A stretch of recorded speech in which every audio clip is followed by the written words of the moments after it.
ನಮಸ್ಕಾರ ವೀಕ್ಷಕರೇ, ಕುತೂಹಲ ವೇದಿಕೆಗೆ ಸ್ವಾಗತ.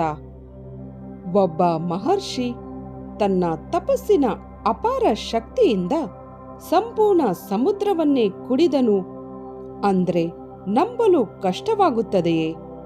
ಆದರೆ ಇದು ಕೇವಲ ಕಲ್ಪನೆ ಅಲ್ಲ, ಪುರಾಣಗಳಲ್ಲಿ ಪ್ರಸಿದ್ಧವಾಗಿರುವ ಒಂದು ಅದ್ಭುತ ಘಟನೆ. ಆ ಮಹರ್ಷಿಯ ಹೆಸರು ಅಗಸ್ತ್ಯ ಮಹರ್ಷಿ. ಅಗಸ್ತ್ಯರು ಭಾರತದ ಮಹಾನ್ ಋಷಿಗಳಲ್ಲಿ ಒಬ್ಬರು.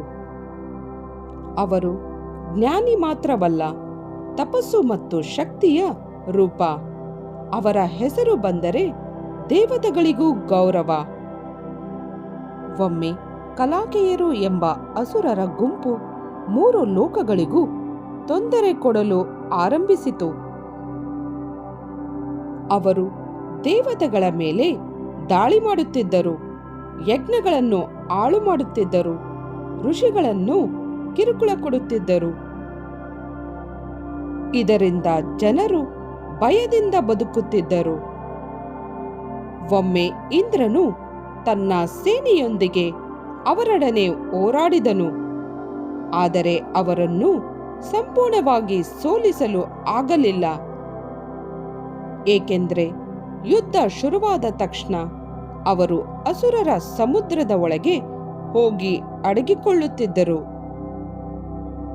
ಸಮುದ್ರದ ಆಳದಲ್ಲಿ ಅವರ ಗುಪ್ತ ಸ್ಥಳಗಳಿದ್ದವು. ರಾತ್ರಿ ಹೊರಗೆ ಬಂದು ದೇವತೆಗಳು ಹಾಗೂ ಋಷಿಗಳ ಮೇಲೆ ದಾಳಿ ಮಾಡುತ್ತಿದ್ದರು. ಹಗಲು ಆಗುತ್ತಿದ್ದಂತೆ ಸಮುದ್ರದ ಆಳದಲ್ಲಿ ಹೋಗಿ ಅಡಗಿಕೊಳ್ಳುತ್ತಿದ್ದರು. ಹೀಗೆ ದೇವತೆಗಳ ಶಾಂತಿ ಹಾಳಾಗಿತ್ತು. ಆಗ ದೇವತೆಗಳು ಸೇರಿ ಯೋಚಿಸಿದರು, ಇದಕ್ಕೆ ಪರಿಹಾರ ಯಾರು ಕೊಡಬಲ್ಲರು? ಎಲ್ಲರೂ ಯೋಚಿಸಿದಾಗ ಒಂದೇ ಹೆಸರು ಅವರ ಮನಸ್ಸಿಗೆ ಬಂತು, ಅಗಸ್ತ್ಯ ಮಹರ್ಷಿ. ಆಗ ದೇವತೆಗಳು ಅಗಸ್ತ್ಯರ ಆಶ್ರಮಕ್ಕೆ ಹೋದರು. ಆಗ ಅವರಲ್ಲಿ ಕೇಳ್ಕೊಳ್ತಾರೆ, ಮಹರ್ಷಿಗಳೇ, ನಮಗೆ ರಕ್ಷಣೆ ಬೇಕಾಗಿದೆ. ಅಸುರರು ಸಮುದ್ರದೊಳಗೆ ಅಡಗಿ ಎಲ್ಲರನ್ನೂ ಕಾಡುತ್ತಿದ್ದಾರೆ. ಅಗಸ್ತ್ಯರು ಶಾಂತವಾಗಿ ಯೋಚಿಸಿ ನಂತರ ಹೇಳಿದರು, ಧರ್ಮ ರಕ್ಷಣೆಗಾಗಿ ನಾನು ಸಹಾಯ ಮಾಡುತ್ತೇನೆ. ನಂತರ ಸಮುದ್ರದ ತೀರಕ್ಕೆ ಬಂದರು. ಅಗಸ್ತ್ಯರು ಸಮುದ್ರದತ್ತ ನೋಡಿದರು.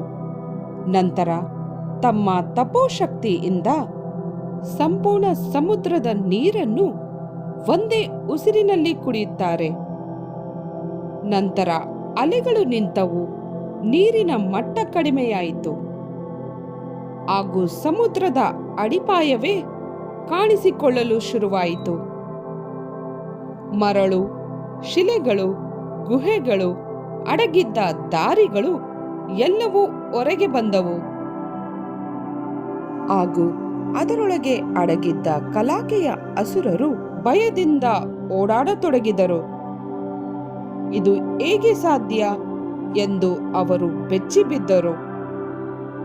ಇದೇ ಕ್ಷಣಕ್ಕಾಗಿ ಕಾಯುತ್ತಿದ್ದ ದೇವತೆಗಳು ತಮ್ಮ ಆಯುಧಗಳೊಂದಿಗೆ ದಾಳಿ ಮಾಡಿದರು. ಇಂದ್ರನು ವಜ್ರಾಯುಧ ಎಸೆದನು. ಅಗ್ನಿದೇವನು ಜ್ವಾಲೆ ಆರಿಸಿದನು. ವಾಯುದೇವನು ಬಿರುಗಾಳಿ ಎಬ್ಬಿಸಿದನು.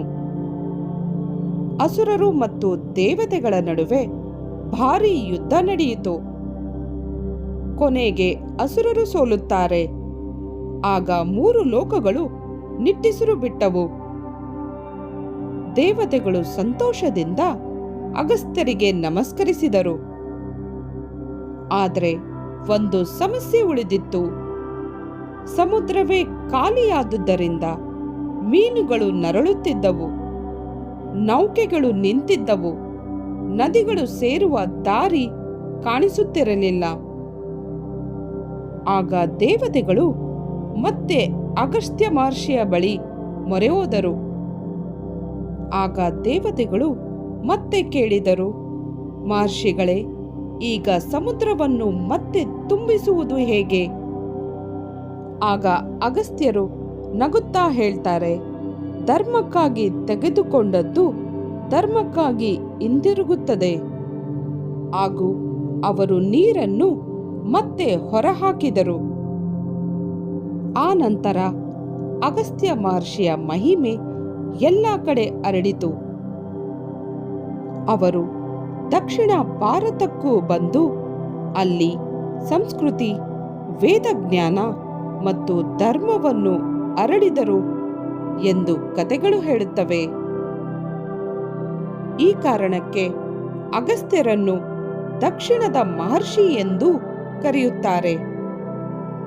ಹೀಗಾಗಿ ಸಮುದ್ರವನ್ನೇ ಕುಡಿದ ಮಹರ್ಷಿ ಎಂದಾಗ ಇಂದಿಗೂ ಎಲ್ಲರಿಗೂ ನೆನಪಾಗುವುದು ಅಗಸ್ತ್ಯ ಮಹರ್ಷಿ.